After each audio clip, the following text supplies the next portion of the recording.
Este es un podcast de Craft Courier, en el que Agustín Garetto y Milan Jelic analizamos semanalmente la política, la economía, la cultura, los temas internacionales y los hechos relevantes con una visión de conjunto, reflexiva, analizando tendencias, actores y teoría para entender mejor la realidad, priorizando la calidad de un análisis artesanal por sobre la velocidad y la cantidad.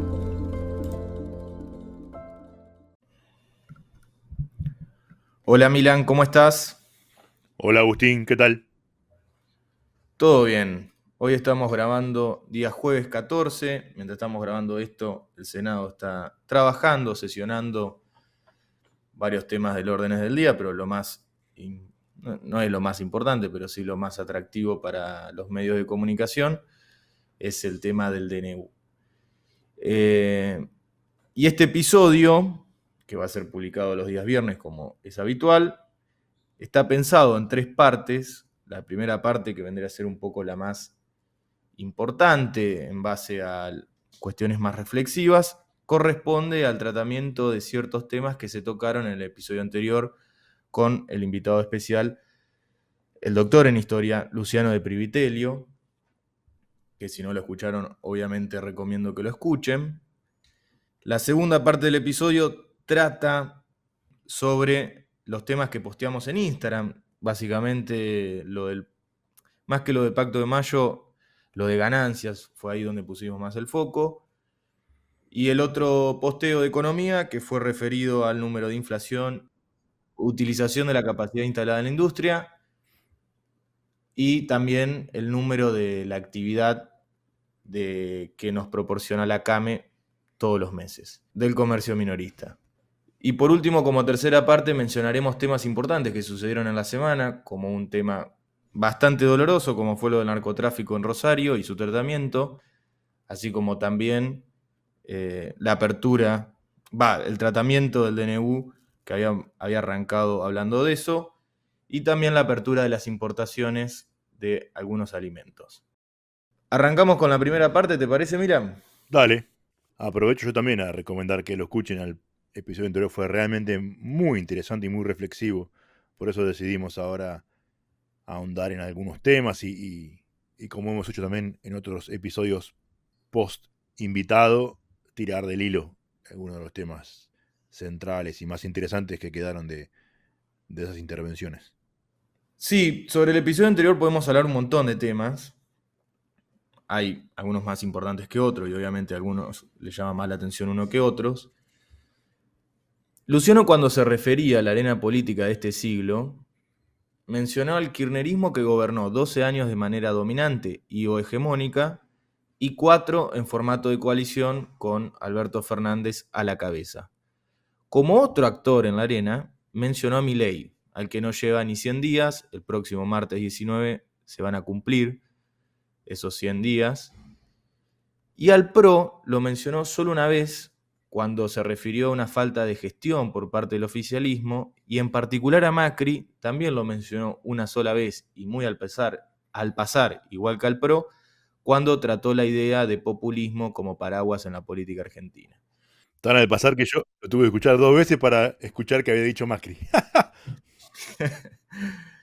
Es interesante la omisión, yo creo que en parte por la fuerza o el impacto con el que entró Milei a la escena, es decir, con su irrupción parece haber barrido la experiencia de Macri, pero también se lo puede tomar como una especie de decepción. Lo que intentó ser el PRO no lo logró. Ese PRO, que lo hemos dicho en otra ocasión, con un marketing más empresarial que político, no pudo desarrollarse como un paquete distinto. Más bien quedó como una excepción, como un paréntesis en la historia. Esto es una línea que puede ser analizada. Se pueden esbozar un montón de preguntas al respecto. Yo creo que la principal es cuál es el rol actual del PRO. ¿Cómo el PRO puede sobrevivir en este escenario? No solo su condición actual o futura, que lo hemos mencionado en algún momento, ¿no? Que podía llegar a desaparecer si a Milei le iba bien, siendo cooptado por él, o desaparecer si a Milei le iba mal y ellos se aliaban. De una forma u otra, yo creo que su importancia dentro de la política va a mermar, Y fundamentalmente porque es un partido que no tiene un proyecto de país claro, propio, y una doctrina de pensamiento, una cosmovisión. No la tiene. Ahí en el comienzo del PRO tenía desde comunistas, como el que había sido ministro de Educación, que lo llamaban Aradosky o algo parecido, a liberales, y en el medio pasadas por cualquier otra cosa. Y se presentaron en la gestión, en la campaña con un marketing fantástico, pero en la gestión seguían con el marketing, ¿no? Spoiler alert para Milei, que no siga, que empiece a gobernar más con política pública, no tanto con la comunicación. Pero más allá de eso, creo que es sumamente interesante que Luciano lo haya mencionado muy al pasar y realmente hasta bajito, porque demuestra que un profesional de la historia, del análisis de los discursos políticos, que está analizando la política actual, no los mencione como actores relevantes en su análisis, quiere decir claramente que pasaron sin pena ni gloria. Decepción, sí, para muchos fue decepción. Conozco mucha gente que dijo, me sentí decepcionada. A esos yo les dije, te lo avisé, con muchos años de anticipación que esto iba a pasar. Otros con enojo y otros simplemente como que dando vuelta a la página, ¿no? Por la irrupción de Milei, pero también, vos dijiste algo interesante, no logró convertirse en otro paquete electoral, porque su lógica de construcción de poder había sido la misma que el kirchnerismo. Spert era el que les decía los kirchneristas de buenos modales. Y tal cual, ellos se comportaban como el kirchnerismo, solo que más fino, digamos, de amarillo. No tan celeste. No tan celeste, claro. Pero entraron en la lógica de la grieta y vivieron de la grieta. Y si recordamos, cuando cuando Macri asume, y asume con mucha fuerza, ¿no?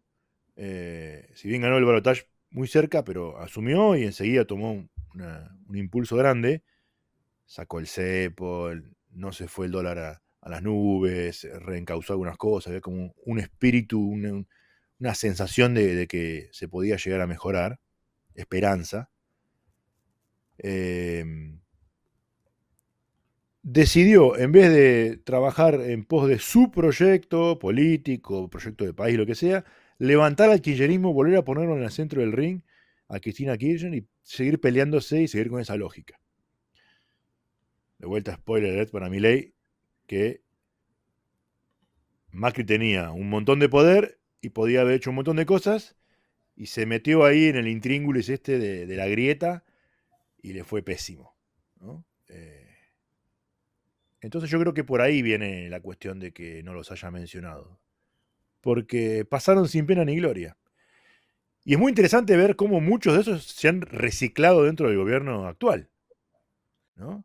Parecen mileístas de la primera hora algunos. Y vos decís, pero bueno, está Diego Santilli, peronista, estuvo acá, estuvo allá, del PRO, candidato a gobernador con Larreta, precandidato. Y ahora lo defiende como si fuera el hermano no reconocido. Como que si desarrollan las ideas juntos. Claro. Siempre estuvo ahí. Santilli, vos decís, no, estuviste con Larreta. Que piensa otra cosa completamente distinta. Fuiste el vice de Larreta. Santilli, recordemos, estuvo en aquella famosa reunión de Macri en Balcarce con Milei. No sé si recordás. No me acordaba que había sido invitado, pero no me extraña. Bueno, y justamente todo esto que habías dicho de los reciclados y demás, me hiciste acordar a un libro que escribió Mariana Gené. Creo que lo escribió con otro autor, y me parece que es Gabriel Bomaro, que se llama El sueño intacto de la centro derecha, y ella estudió el paso de Cambiemos en sí por el gobierno. Y en una entrevista que le hizo a Patricia Bullrich, que está dentro de ese libro, Patricia Bullrich hace hincapié en intentar mantener la marca del PRO. y de no perder la marca del partido político, como que no le robe, como que otro partido no le robe las banderas. Y es llamativo porque hoy parece que no tiene bandera el PRO propia, ¿no? Como que son todas las de la Libertad Avanza. Entonces, en ese punto de mantener una marca identitaria propia, creo que el PRO está haciendo agua. Es cierto que se vienen elecciones internas para ver quién va a ser el conductor del PRO. Obviamente lo vamos a analizar en su debido momento. ¿Sabes qué? Me resulta interesante lo que acabas de decir para incentivar a algún oyente que le guste el PRO, que esté metido en el PRO, lo que sea, que deje en los comentarios cuáles son los principales puntos que diferencian al PRO como partido político. Te voy a decir, ahora tienen todas las banderas de la libertad avanza, ¿no? Del libertarismo. A ver si alguno quiere ayudarnos a verla, capaz que en esta no la vemos, cuáles son las ideas fundantes del PRO y centrales que lo diferencian de otro partido. Me gusta. Y también dentro de este libro, Mariana Genés se centra en cómo se conformó el PRO, y justamente creo que una vez lo habíamos mencionado también a este libro, creo que estuvo citado en algún episodio de la primera temporada, los peronistas reciclados y demás, y ahí hace mención a Santilli, por lo tanto, a quien le interese cómo ha sido el paso del PRO como partido, pero también como gobierno, es un libro que se lo recomiendo porque es sumamente interesante y estaría buenísimo también que Mariana Genén en algún momento pueda decir cuál es la posición del PRO hoy, cómo quedó ese libro en la actualidad. Uno de los temas que a mí más me interesó de Luciano en el episodio anterior es el de la idea de pluralidad, que yo creo que más que crearlos a esos espacios de pluralidad, hay que reconocerlos. Es el concepto de sociedad civil, un concepto muy abstracto y por eso maleable, que no es la simple suma de individuos, porque si uno mete individuos adentro de una caja formaría una sociedad. Tampoco es la idea de voluntad general de Rousseau. Es imposible considerar que una sociedad tiene una sola voluntad, aunque digan que lo hacen por el bien. Para no todos significa lo mismo, ese bien. Creo que para aproximarnos a una especie de definición de sociedad civil, yo digo que la sociedad es un conjunto de personas diferentes con intereses particulares y colectivos, delimitados en un espacio y enmarcados en una suma de instituciones y reglas, formales o informales, que regulan o limitan las interacciones entre los individuos. En esta sociedad, como sus partes tienen interacciones entre sí, interacciones que influyen en las acciones humanas, comparten nociones, una historia, una cultura. Sin lugar a duda, esta definición queda corta, pero ahí se puede vislumbrar cierta relación de sociedad y Estado, y cuál debería ser el rol del Estado moderno. Si no existiese Estado, perdería sentido la definición de sociedad civil. Quedaría solo el concepto de conjunto de personas diferentes con intereses particulares y colectivos.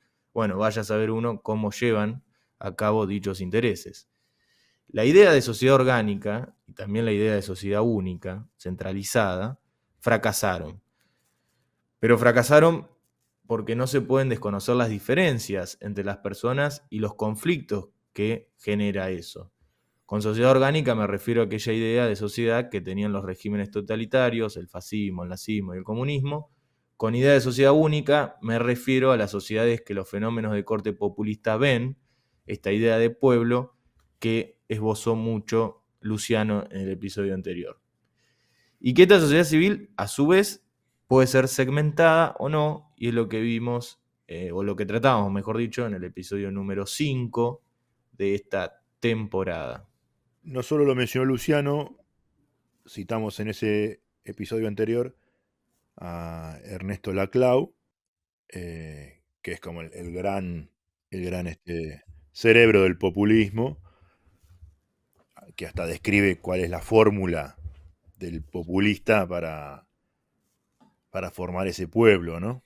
En base a un problema común que, no, que las personas no se terminan de reconocer como miembros de un mismo colectivo con ese problema común. El populista tiene que generar esa conciencia y a partir de ahí es que forma su pueblo, y todo aquel que no tiene ese problema es el antipueblo.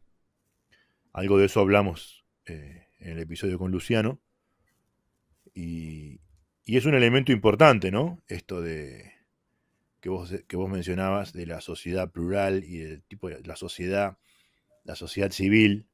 Para mí un elemento central, además de la historia, que es muy importante, es el sentido de pertenencia actual y futuro, un proyecto de vida en común, ¿no? Si la sociedad, el Estado, el país, pongamos el nombre que quiera, pero ese grupo humano, esa colectividad, no tiene un proyecto de vida en común, bueno, no tiene algo común, no es un grupo humano que forme un Estado, que forme una... Obvio, Va no a tiene haber, una cultura. claro, va a haber una división permanente, y de eso hablábamos en ese episodio del Melting Pot y el Salad Bowl, ¿no? No tiene desarrollo ni tiene perspectivas de futuro sostenible, sino que va a vivir en la pelea constante cuando la sociedad es más del tipo Salad Bowl que cuando es de la forma Melting Pot. Y el Melting Pot no quiere decir que no haya diferencias entre los integrantes de esa masa.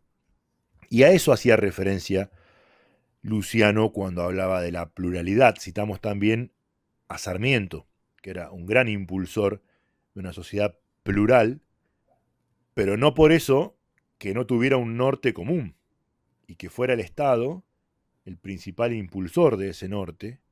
Y te pongo un ejemplo muy concreto: el guardapolvo blanco, todos iguales en el colegio. No es que todos pasaban a ser un pedazo de una cosa, como los sistemas totalitarios, sino cada uno tenía su individualidad, era una persona con su dignidad propia, pero se reconocían como todos miembros del mismo país, Argentina, ¿no? Iban al guardapolvo blanco, cantaban la aurora y saludaban a la bandera a la mañana. Pero eso no impide que haya una sociedad plural, donde se respetan las diferencias de las minorías, aunque se sigue el proyecto de la mayoría. Y esa es la definición, por lo menos que sigo yo, de democracia. Un sistema donde se eligen quienes gobiernan a partir del voto de la mayoría, respetando los derechos de las minorías. Y eso termina de conformar una sociedad plural. Porque algunas de esas minorías, al ser respetadas, puede el día de mañana convertirse en una mayoría y gobernar. Cuando es aplastada la minoría, nunca puede llegar. Y cuando están divididos, nunca se termina de formar una mayoría. Y me lleva a otro episodio en el cual decíamos, nos gobierna una minoría, que es el peronismo. Ahora no está en el poder. Bueno, no está en el poder nacional, pero está en muchas provincias. Y estamos viendo en el tratamiento del DNU ahora en el Senado que, bueno, siguen teniendo mucho poder. Entonces, esa pluralidad respeta a las minorías, genera una identidad común y tiene un norte a seguir hacia adelante. Y quisiera detenerme en otro concepto, que vale la pena aclararlo, que es el de multiculturalismo, ¿no? Al que le interese la sociología, la teoría política, es un concepto que en los últimos 10, 15 años ha tomado mucho impulso, muy bien explicado por un autor polaco que se llama Wilki Mlika. Después podemos dejar la cita en la descripción del episodio. Y es un concepto que rige una gran parte de la política europea. Francia, Alemania, en donde cada cultura que esté en un lugar es igualmente válida. Ese es el concepto del multiculturalismo, ¿no? Todas las culturas son igualmente válidas. Y eso va en contra de esto de la mayoría con el respeto de las minorías, porque te terminan gobernando las minorías en esos casos. Porque si todo es igual, todo tiene el mismo peso, bueno, sucede como sucede en Francia, en Alemania, ¿no? Que se generan guetos y sociedades segmentadas, porque todo es igual. Y no es que pensar que tiene que haber un proyecto común, algo que los una a todos, el guardapolvo, por ejemplo, que iguala a todos en algunos sentidos. Eso no significa que terminan todos pensando igual, sino que hay algo común que se enriquece de las particularidades de cada uno de los grupos. Pero si no hay ese común que una a la masa, terminás teniendo sociedades totalmente segmentadas. Y eso es el multiculturalismo tan desarrollado en algunos países de Europa, que son de los más desarrollados del mundo.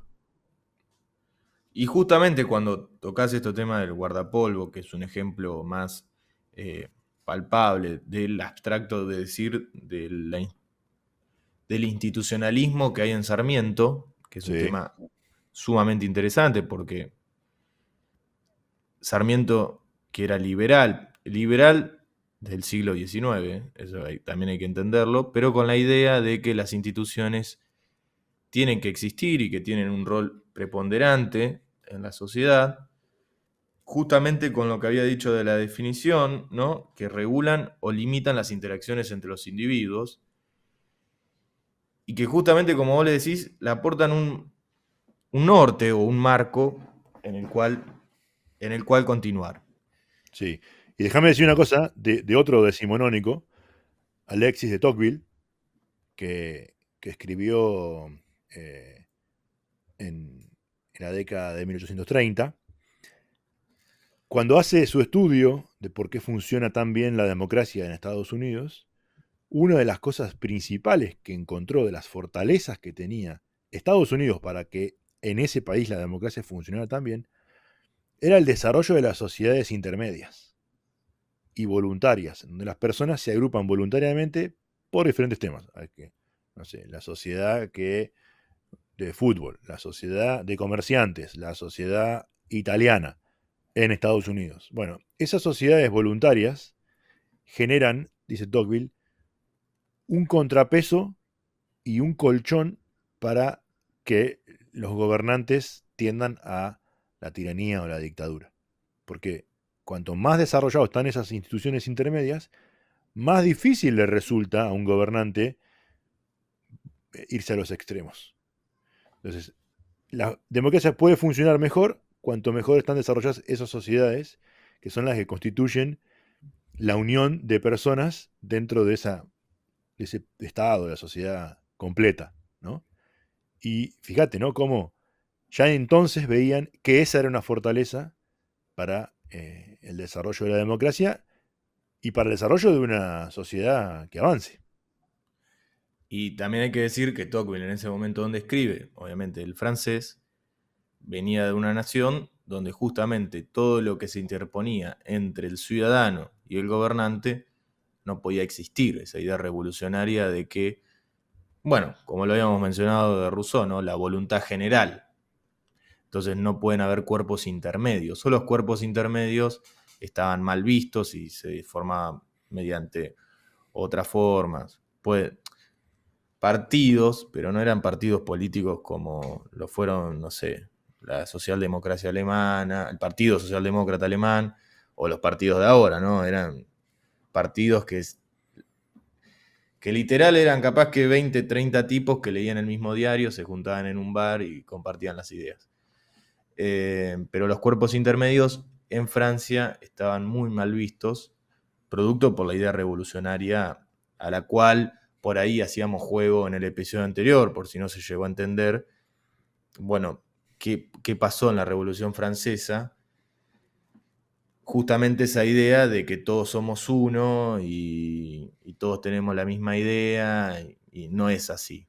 Y bueno, también se la pegaron contra la historia porque fue un momento de desestabilización y crisis y vacío de poder incesante que terminó con un tipo que controló y centralizó todo, que es Napoleón Bonaparte. Bueno, y antes de pasar a la segunda parte, obviamente que la primera parte da mucho para hablar, los invitamos a escuchar el episodio anterior y reflexionar sobre el mismo, pero antes de pasar a la segunda parte, les recomendamos que nos sigan en Instagram, porque ahí hay más contenido del que hacemos acá habitualmente y que chusmeen las cosas que publicamos. Publicamos generalmente 2 posteos a la semana. También que califiquen el podcast lo tienen en la portada, cuando ustedes entran al podcast de análisis, están todos los episodios y ahí hay un apartado para calificar. Y obviamente si les pareció, si les gustó, pueden recomendárselo a familiares, amigos, vecinos. Y también pueden escribirnos en la caja que hay debajo del episodio si les ha gustado o qué cosas no les han gustado, ¿no? Y seguirnos también Y seguirnos, obviamente, que nos en ayuda un Spotify montón. y en Instagram, que recordamos es @craft_courier. También está en la descripción del podcast. Ahora sí, volviendo con los 2 temas que tocamos en la semana en Instagram. El primero fue sobre el tema de ganancias. En realidad, tocamos un poco lo que fue el viernes pasado con la reunión entre gobernadores y el Poder Ejecutivo. Hay algo raro ahí que no estuvo Milei presente en la reunión. Creo que, bueno, uno puede, esto más que un análisis de algo personal, hubiera estado muy bueno tener una foto de todos juntos. Justamente creo que lo que quería era que no esté la foto y ver Sí, a ver qué obviamente. resultado. Y, y bueno, como la quinceañera que llega al final para sacarse la foto al final, ¿no? Y que están todos ahí en la casa esperando, en el salón.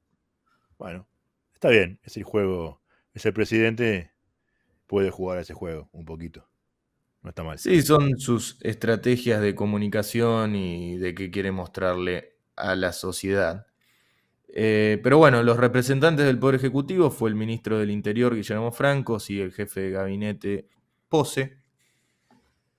Obviamente no tuvimos un micrófono para ver qué temas se tocaron, por lo tanto, hablar de qué se habló es medio como muchos rumores y no es algo a lo cual nos interese analizar. Pero sí hay algo que fue una declaración del ministro del Interior, Guillermo Francos, en el programa de radio Rivadavia que conduce a la mañana Marcelo Longobardi, que dijo algo que después los medios lo levantaron y quedó más raro de lo que lo había dicho él. Quien recuerde, el año pasado en el Congreso se aprobó la eliminación de la 4ª categoría del impuesto de ganancias. De esto se beneficiaron muchas personas que dejaron de pagar ganancias, pero antes de decir que las que se vieron perjudicadas fueron las provincias porque ese impuesto es coparticipable, había una letra chica en la ley, que esa ley era a partir del 2024. Y el gobierno nacional, mediante la AFIP, decidió no cobrar el impuesto a las ganancias en los últimos meses del 2023. ¿Qué pasó? Guillermo Franco dice, si no se resuelve lo de ganancias, el gobierno puede cobrar retroactivamente ese impuesto que no se cobró y que debía cobrarse. Y Guillermo Franco dijo eso y los medios de comunicación levantaron que si no se aprueba, que si no se avanza en el Pacto de Mayo, el gobierno va a cobrar ganancias. Pero bueno, en fin. Lo que nos queremos centrar es en ganancias. ¿Qué es? Bueno, para los que lo pagan ya lo deben saber. Es un impuesto del 35% que se le aplica a quienes cobren, ahora no recuerdo cuál era el monto mínimo, creo que eran 15 salarios mínimos en ese momento, ¿no? Sí, no me acuerdo exactamente el número. Ojo, 35% es la máxima categoría. Sí, para la máxima categoría y es un tributo progresivo. Y eso lo interesante, que es un impuesto progresivo que se cobra en todo Occidente o en los países más serios de Occidente. Es un impuesto justo, que lo hemos hablado creo que en algún episodio, el número no lo No, sé. yo tampoco me acuerdo, pero sí vale la pena decir que en el mundo se lo llama income tax, o sea, de ingresos, no de ganancias. Acá se puso porque en algún momento muchos ejecutivos de empresas, que además eran dueños de las empresas, para reducir su tributo como empresario, se ponían sueldos como empleado de su propia empresa. Y Ujú. entonces ahí evitaban, a través del sueldo, sueldos astronómicos, evitaban pagar ganancias de las empresas. Entonces se le puso esto de impuesto a las ganancias para esos casos. Pero es un error porque después sale la CGT, ¿no? Y todos los gremios a decir que el salario no es ganancia. El salario no es ganancia, el salario es ingreso. Y si intentáramos hacer algo como hacen los países a los que mejor le va, es justamente grabar los ingresos. Lo otro que se puede grabar son las propiedades, ¿no? O, bueno, en el caso comercial, las transacciones. Pero de las personas, ingresos o propiedades. Y el mundo ha ido yendo más hacia los ingresos. También sigue sus propiedades, yo ya lo dije, eso no estoy tan a favor. Pero lo de ingresos es mucho más justo. Ganás mucho, pagás mucho, ganás poco, pagás poco. Simple. Que en 1932 se aprobó en Argentina el primero y se llamaba el impuesto a la renta, que era esta especie de impuesto, era mucho más baja la tasa. Algo muy interesante, en ese momento también los países europeos estaban en ese apogeo de cobrar ese impuesto producto de la salida de la Primera Guerra Mundial. Y bueno, voy a repetir un poco lo que dijiste vos. Claramente es el más justo. Porque yo recuerdo cuando a Massa se le decía que eso era demagógico, que comparto. Se desfinancia el Estado. Y él decía, no, el Estado va a cobrar a través del impuesto, ha ganado a través del impuesto país. Sí, pero las provincias, ese impuesto te lo Interesante. participa el de ganancias. El del país no. Porque es sobre las importaciones y las exportaciones, que según la Ujú. Constitución, en sus primeros artículos, es potestad del Tesoro Nacional. Por eso incluso me resulta raro cuando muchos analistas, políticos, ¿no? Dicen, bueno, coparticipar el impuesto país. Es un tributo propio de la nación. No veo cómo lo podrían coparticipar. Y además que si lo coparticiparan, quedaría para siempre. En uno de los posteos que hicimos en Instagram, nos comentó nuestro gran amigo Tito Nolasco sobre el tema de la coparticipación del impuesto país, y yo le puse ahí, le respondí que además de que quedaría para siempre, está generando una barrera arancelaria a las importaciones. Argentina es miembro de la Organización Mundial de Comercio y quiere ingresar a la OCDE. Yo no sé la OCDE cuán bien ve que se ponga una barrera arancelaria tan alta, indiscriminada porque es para todos los productos de importación, y si se coparticipara, quedaría para siempre. No sé, la Organización Mundial de Comercio, ¿qué opinaría sobre eso? E incluso te diría más, si se dijera, no, esto es una potestad del gobierno nacional, porque es sobre importaciones y exportaciones, quedaría mucho más en evidencia que no es sobre el tipo de cambio, como, como adujo en gran parte el kirchnerismo y Massa, sino que es literalmente sobre las exportaciones e importaciones. Tal cual. Un impuesto que es distorsivo totalmente y que esperamos o espero que sea provisorio realmente como así fue implementado, pero bueno, todos los impuestos en Argentina son provisorios y después terminan siendo permanentes. Perdón, ¿Milei no sacó todos los impuestos? ¿No era que cobrar impuestos era robar? ¿Qué? ¿O siguen todos ahí? No, y además había dicho que el día que pongo un impuesto se cortaba un brazo. ¿Cuál? ¿El izquierdo o el derecho? Habría que indicarle que tiene dos nomás.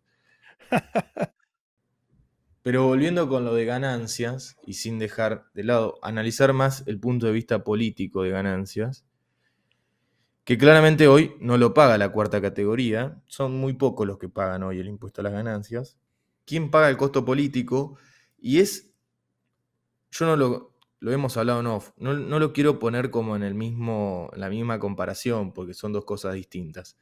Pero el corralito fue una especie de acción del gobierno donde se sintió que te puso la mano en el bolsillo. Una acción directa. El impuesto a las ganancias, que un día no lo pagás, o sea, meses en realidad, hace unos meses no lo pagabas y de repente empezás a pagar el porcentaje que te corresponde según la ley, y es medio como que sentís que te ponen la mano en el bolsillo. en un momento donde todo aumenta y el salario está planchado, puede ser un costo político bastante alto. Veremos igualmente si se implementa, ¿no? Porque esto es a base de rumores, pero bueno, sí fue lo interesante que mencionó Francos en la entrevista radial. Igual déjame decirte algo sobre el costo político. Cuando preparábamos el episodio nos preguntábamos, ¿no? Bueno, ¿cuánto rédito político le dio a Massa haber quitado la cuarta categoría? Yo creo que ninguno, o ínfimo. ¿Cuánta gente de la que lo cobraba? Capaz que los que estaban en el Estado, que cobraban sueldos altos porque eran de la cámpora. Pero yo no sé cuántos de los privados que tributaban la cuarta categoría terminaron votando a Massa. No estoy muy seguro que hayan sido muchos. Y con la misma lógica, te diría de este gobierno, si la volviera a incluir, ¿cuál es el costo político que va a pagar cuando faltan más de un año y medio para las elecciones de medio término? Que es cuando se va a evidenciar costo político posta de las cosas que haga. Porque ahora que pierda un par de puntos de imagen, en mi opinión, si después logra lo que quiere, si no logra lo que quiere, de una forma u otra le va a ir mal. Pero si en el mediano plazo logra lo que él se propone en la economía, bajar la inflación, generar crecimiento, etcétera, no creo que esto le vaya a generar un costo en ese momento. Falta mucho tiempo para la elección de medio término y puede ser que quien hoy se vea afectado, el día de mañana le da su voto porque le fue bien en la economía. Repito, si le fue mal, con o sin impuesto, le va a ir mal. Sí, eso si uno ve desde el punto de vista electoral. Ahora, ¿cuál es el tema?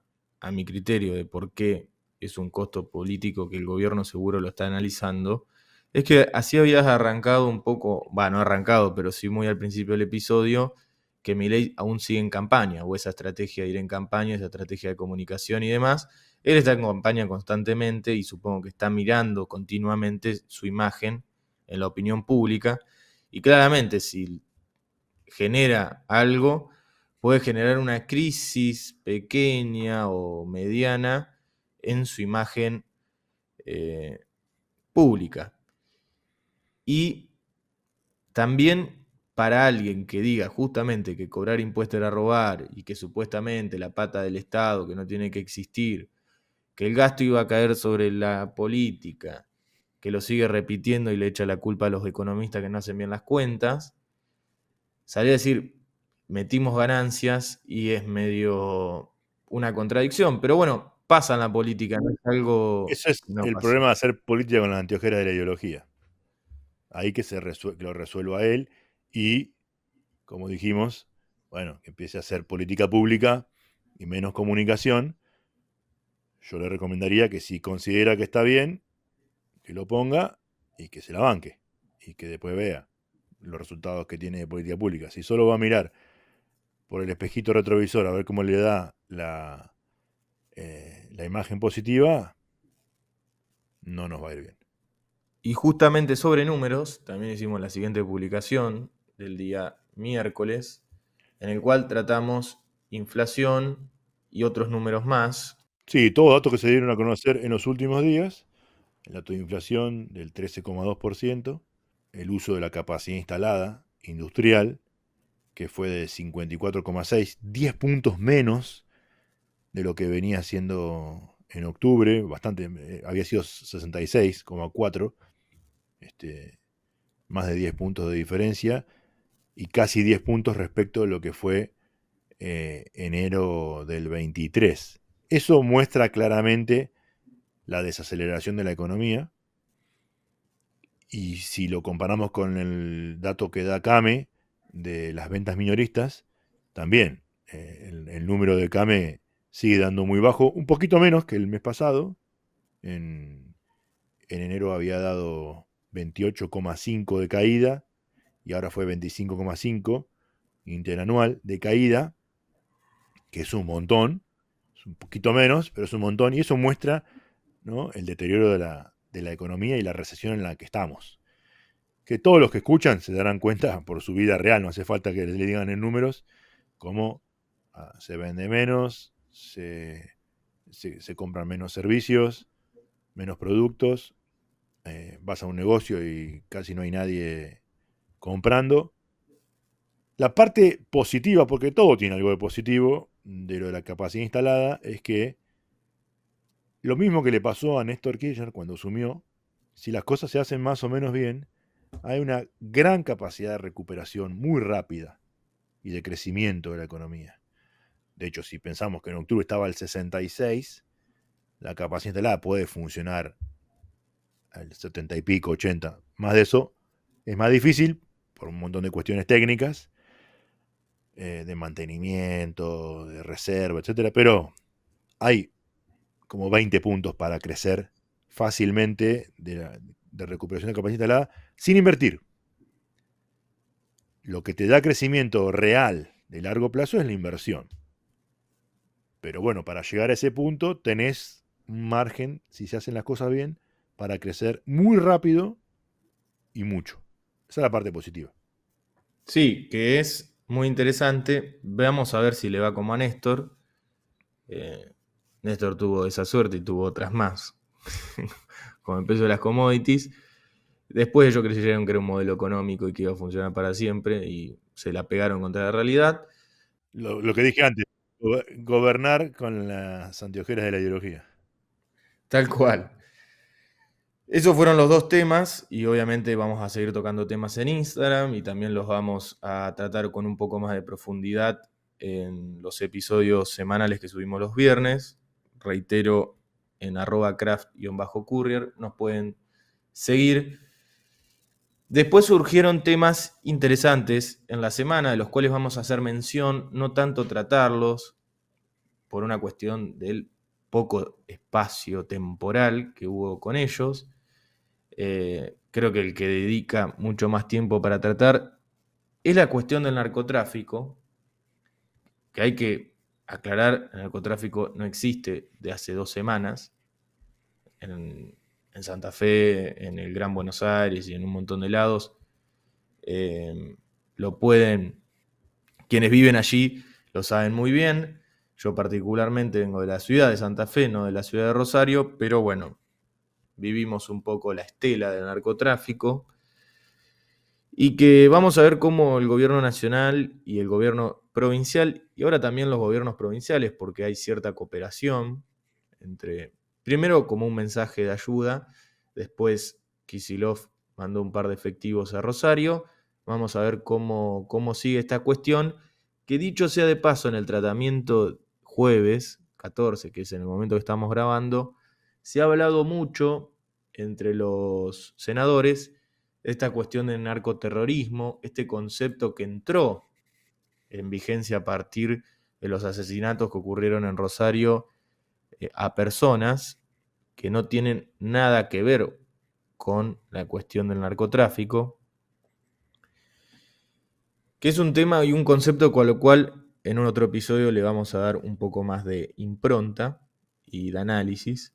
Y es un tema muy serio, y eso hay que aclararlo continuamente, porque no es una serie de Netflix o una película a la cual se la puede tomar con liviandad. Otro tema que también surgió en la semana es algo que no se terminó mucho de entender. Vamos a hablar ahora respecto de eso, que es la apertura de importaciones de algunos productos alimenticios.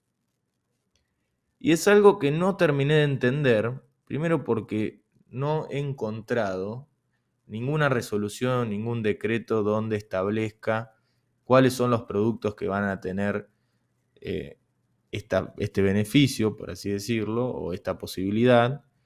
Sí hay ciertas posibilidades de cuestiones de pago, eso creo que el vocero Dorni fue quien lo aclaró, que bueno, se puede hacer en tantas cuotas y de acá a tantos días. Pero bueno, los medios de comunicación tradicionales han dado una lista de cuáles son los productos que se van a abrir, de los cuales Argentina no produce. El primero decía bananas. Me causaba risa, es decir, ¿en qué lugar de la Argentina se plantan bananas? Después atún, también recuerdo. Café, cacao. Argentina no produce cacao. Son todos productos que vienen en su mayoría de Brasil. Bueno, en el caso de atún no. Pero lo de cacao y café sí. Banana del Ecuador y en pequeña porción de Brasil. Y algunos otros productos más que no sé si van a tener un real impacto. Papa, por ejemplo, era uno que Argentina sí claramente produce. Y carne de cerdo. Vamos a ver qué impacto puede llegar a tener eso en la economía.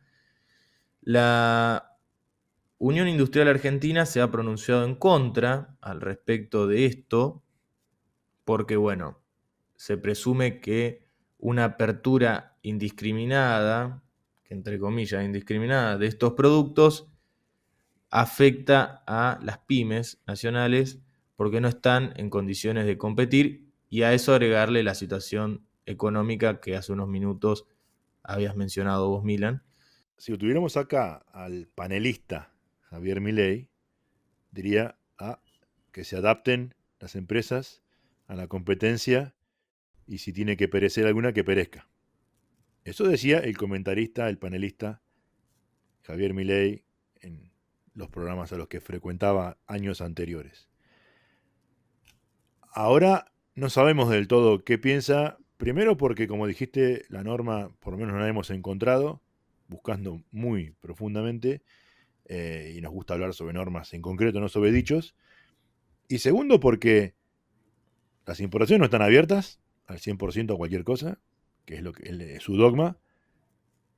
Los regímenes de Tierra del Fuego siguen intactos, que era contra los que tanto despotricaba. Y de vuelta, si volvemos a lo del impuesto país, el impuesto país es una típica medida proteccionista, porque le eleva en un 35%, más todos los otros impuestos, pero solo ese, en un 35%, el valor de los bienes que vienen de afuera. Es una medida totalmente proteccionista. Entonces, bueno, no sé en dónde se para, la verdad que el panelista tenía claro, ahora el que gobierna, no sé.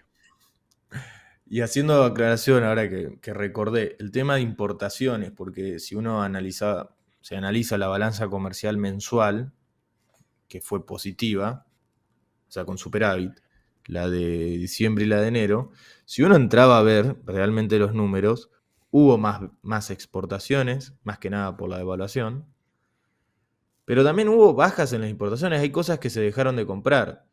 Eh, Pero por la recesión, muy probablemente. Habría sí, que por hacer la un análisis recesión, fino. casualmente uno de los productos que no ha entrado tanto fue café, pero bueno, ahora vamos a ver cómo evoluciona esta apertura de las importaciones en café. Café ¿Sabes que qué producto no hay? Paradójicamente, polenta. Búsquenla, yo no la encuentro. y era algo del gobierno pasado, era como un souvenir del gobierno pasado y se lo llevaron. Pero no sé, a mí me gusta la polenta. A mí también. Pero bueno, veremos cómo evoluciona este tema porque pasan dos cosas que es, o analizás algo que, vamos a hacer un paréntesis acá, mucho de las ciencias sociales yo le criticaba, la ciencia social a la comunidad científica argentina, que durante toda la etapa del kirchnerismo se puso mucho hincapié en la cuestión del discurso y analizaban discurso, discurso, discurso y ninguna acción. Después cambiaron, ahora ya hay otro tipo de visión. Y sucede que sucedía también en el kirchnerismo. Si uno analizaba el discurso, tenía una idea. Ahora, si después iba a la acción, era otra idea, contradictoria entre sí. Y creo que pasa mucho en el caso de este gobierno, que también es joven, ni siquiera llegaron a los 100 días, pero si uno va al discurso, ve una cosa, si va a la acción, ve otra, y si va dentro del discurso, ve cosas, depende de quién lo dijo. El vocero de Correcto. Adorni dice una cosa, el ministro del Interior dice otra cosa, y así se genera una inflación de discursos. Por eso hay que ir a la fuente escrita, al boletín oficial Justamente. y punto. Y que se hace muy dificultoso y raro, pero bueno, lo teníamos que mencionar, me parecía indicado mencionarlo. Otro tema que surgió en la semana, antes de ir al tratamiento del DNU esto pasa muy desapercibido, pero hay una idea como que en el análisis político o en los analistas más respetados del rol que va a jugar la Corte Suprema en la Argentina, sobre todo con el próximo tarifazo en gas y luz por parte del gobierno nacional. Y Rosati estuvo dando una conferencia muy importante, que es el IAMCHAM. Perdón, Rosati, el presidente de la Corte, Sí, que además es santafesino también. que es santafesino, fue intendente. ¿Es de Colón o de Unión? Creo que. No, mirá, iba a pensar de Boca. De hecho, si Pero, lo buscan, estuvo. Siempre. Hay fotos de Rosati en la Bombonera. mira, Rosati ha hablado sobre un tema que hemos tratado acá, muy interesante, si quieren lo pueden buscar por YouTube, lo encuentran, sobre la cuestión de la seguridad jurídica. No vamos a entrar en detalle porque aparte ya estamos llegando al final, y él tampoco es que ha dado mucha definición al respecto, ha hablado un poco más de cosas por arriba, como hemos tratado en algún episodio, pero sí dejó muy en claro algo que por las chicanas de citan mucho a Alberdi pero poco lo leen, se puede entender que fue para el gobierno nacional el de respetar las decisiones del Poder Judicial y sobre todo de la Corte Suprema.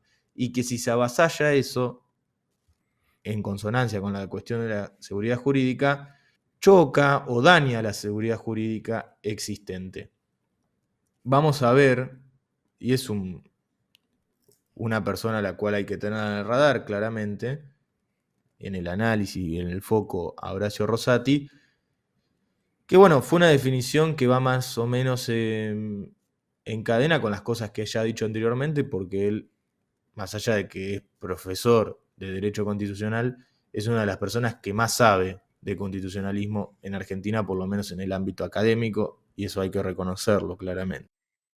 déjame destacar otra cosa que dijo en ese discurso, que me pareció importante, y ahora voy a decir por qué.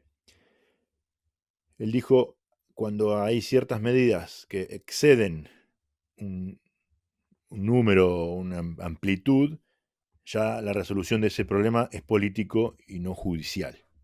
Es exactamente lo mismo que dijo hace muchísimos años, también se lo puede buscar, Lorenzetti, el anterior presidente de la Corte y actual miembro, en una entrevista, no recuerdo a qué medio fue, pero recuerdo esa entrevista porque fue uno de los temas que más destaqué y que más recordé de esa, porque,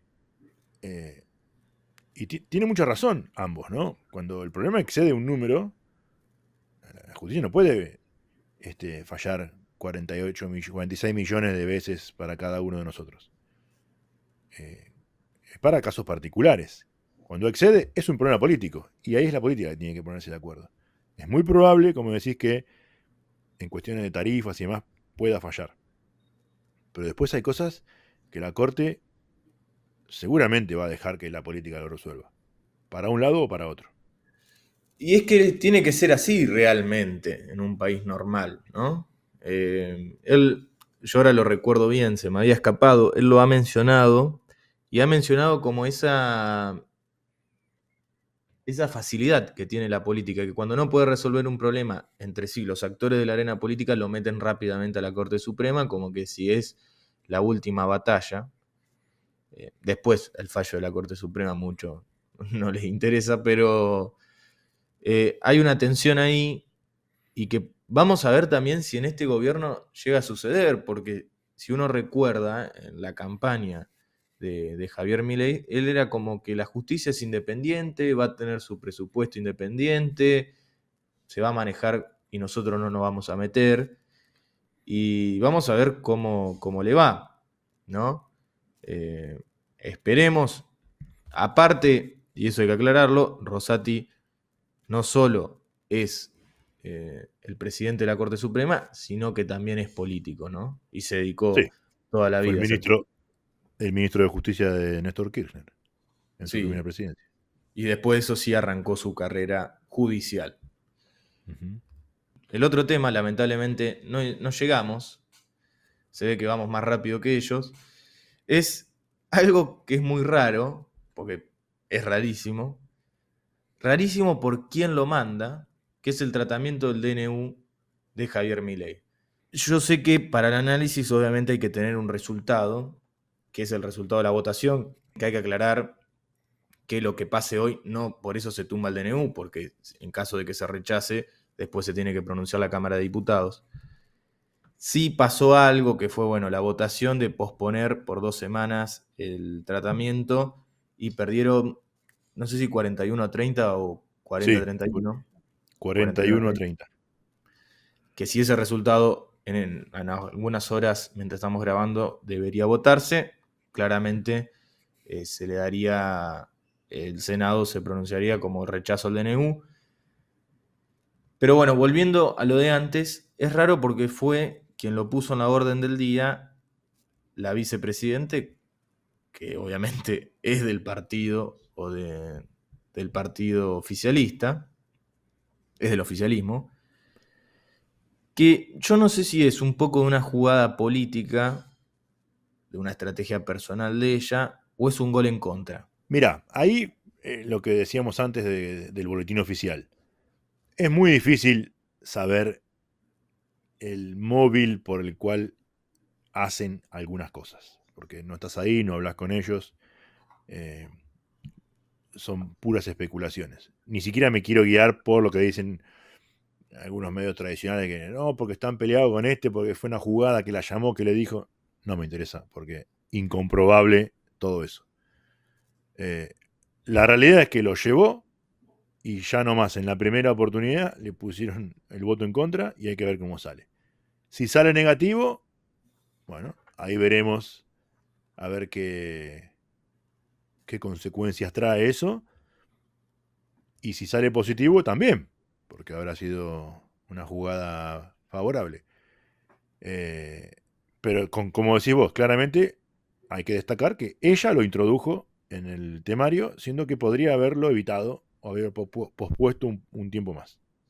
Sí, fue rarísimo y a eso quiero, por eso lo quise aclarar, ¿no? Es raro, muy raro, pero bueno, fue una jugada, yo había leído muy por arriba el título, porque ni siquiera entré, de una columna de un medio que decía Villarruel, la nueva Cobos o algo así por el estilo, y hay que aclararlo porque a Cobos no es que, no es que le pusieron la cabeza, pero lo pusieron ahí en el sentido de lo llevaron a esa situación por el empate en aquella 125. Y bueno, tuvo que decidir. Si no hubieran empatado, él no se hubiera pronunciado y nos hubiéramos ahorrado el no positivo y un montón de análisis después de eso. Villarroel fue ella la que puso la cabeza y eso es lo raro. Pero bueno, veremos en qué Es un termina. buen punto. Es un buen punto. Y la cuestión, ¿qué pasa? Obviamente esto es futurismo, ¿no? Pero sí es alarmante y supongo que no solo lo miran los argentinos, sino que también lo mira el mundo internacional. ¿Qué pasa si se te cae el DNU, que es lo único que tenés? Y a lo cual, ¿cómo ponerlo en palabras? Lo construiste como si fuese tu especie de corazón, ¿no? Así lo anunciaste, con bombos y platillos, como que era la gran barricada para los cambios que merece Argentina. Dicho sea de paso, en una entrevista que dio Milei para un medio internacional, no sé si no fue The Economist, él dijo algo así, lo voy a parafrasear: para sacar a la Argentina del pozo no necesito el Congreso, dando a entender que con el DNU o los DNU futuros eh, le servía y le alcanzaba. Eso es la violencia institucional que muchas veces dijimos que iba a suceder. Justamente, y también hay que decir que si se rechaza, sería la única vez en la historia de la democracia reciente hasta acá que se ha rechazado un DNU. Sí. Bueno, ese es el tema de hacer política con ideología y con más comunicación que política pública. Quiero poner el ejemplo de lo que le pasó a Macri cuando hizo esas propuestas de modificación laboral y otras en la famosa sesión de las varias toneladas de piedra que tiraron frente al Congreso. Que le hayan rechazado esas iniciativas no fue el final, no fue el comienzo del final del gobierno de Macri, aunque algunos digan que sí. El comienzo del fin fue el 28 de diciembre de 2017, cuando Marquitos Peña, Caputo y Duhovne cambiaron las metas de inflación. Con Sturzenegger sentado en la mesa ahí como si estuviera colgado, lo estaban empujando para que se caiga. Ese fue el comienzo del fin, porque le demostraron al mercado y a los inversores que iban a seguir haciendo lo mismo que antes, solo que ahora era amarillo. Con lo cual, que te voten en contra un proyecto no es el fin de nadie si tenés una visión más pluralista y donde vos presentás algunas cosas, algunas te las votan, otras no, los otros presentan algo, vos lo podés vetar, lo podés acompañar, ¿no? Esa mezcla de todos tenemos algo bueno para decir, lo ponemos en la mesa y bueno, nos sentamos a leer lo que cada uno escribió, a ver con qué nos quedamos de cada cosa. Con lo mejor de cada cosa nos quedamos. Cuando es a todo o nada, ojo porque puede ser nada. Y ese es el peligro de hacer política de esa manera.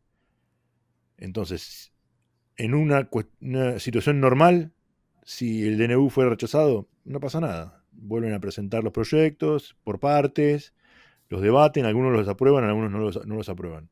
No es la muerte de nadie. Como no fue la muerte de Macri, que no le aprobaran eso.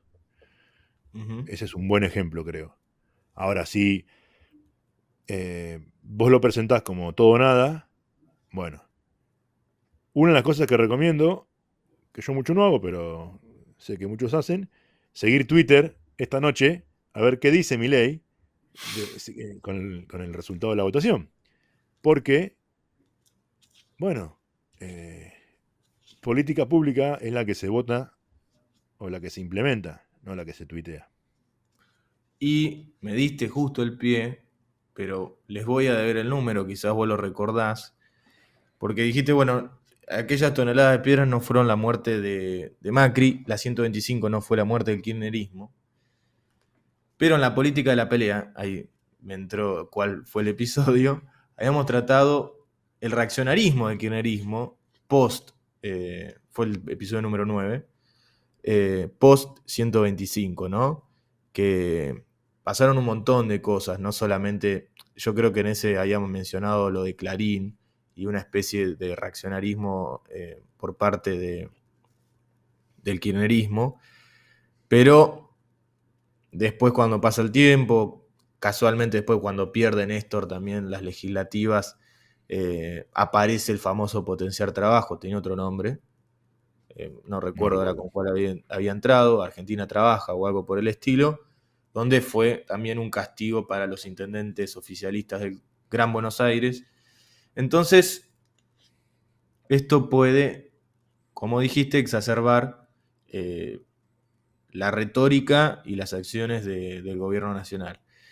Que lo llamativo es que, bueno, ellos pusieron la cabeza, eso es lo raro, pero bueno, son muy contradictorios en varias cosas, en esta también. Veremos qué pasa y probablemente hagamos algún comentario la próxima semana. Una sola cosa que quisiera agregar que no tocamos, que no mencionamos, es el tema de las inundaciones de estos días en el conurbano bonaerense, en particular la zona sur, donde vivo yo. Nos queda muy poquito tiempo. Por ahí podemos explayarnos la próxima. Donde se mezclan un montón de cuestiones. Por un lado, muchos de los medios que hacen un show de la desgracia de la gente. Por otro lado, mucha de la gente que vota a eso mismo, que no le solucionan los problemas, quejándose de por qué no está acá el intendente. Bueno, la gente también debería pensar a quién vota, ¿no? No por eso merece que se le inunde la casa. Pero uno tiene que hacerse responsable de lo que vota y de cómo actúa en política, porque esa parte de la política es en la que participamos todos en el voto. Hay otro tema también de, bueno, la plata que se gastó en los últimos años en obra pública y no se resolvió nada. Y después hay otro tema que también es interesante, y es el cambio climático y que ni siquiera los países más desarrollados logran contener cuando el agua cae de manera desproporcionada, ni siquiera los países más desarrollados logran contener a que no haya agua desbordada por todos lados. Con lo cual es un poco de todo, ¿no? Sí, en esa en esa línea, en el conurbano fue terrible, más como vos dijiste, zona sur, y en Santa Fe hacía 50 grados de sensación térmica. O sea, literalmente esa, en la cuestión Sí, del cambio climático, ¿no? sí, Eh, que bueno, era para mencionarlo. sí. Pero bueno, es un tema que podríamos por ahí sí, la semana que viene mencionarlo. Vamos a tener un poco más de tiempo de análisis, a ver qué pasó, cuáles fueron las repercusiones. Va a seguir lloviendo todavía un poco más. Lo Veremos que yo cómo. no creo que hayan es responsables. Eso, por lo menos de acá a la semana que viene, no creo. No, pero algunas ideas vamos a poder tener más claras. Bueno, creo que hemos tocado un montón de cosas, hemos cumplido con lo que nos propusimos, así que nos vemos el próximo viernes, ¿te parece? Nos vemos la semana que viene. Así es. Saludos a todos. Chao, Agustín. Chao, mira, un abrazo.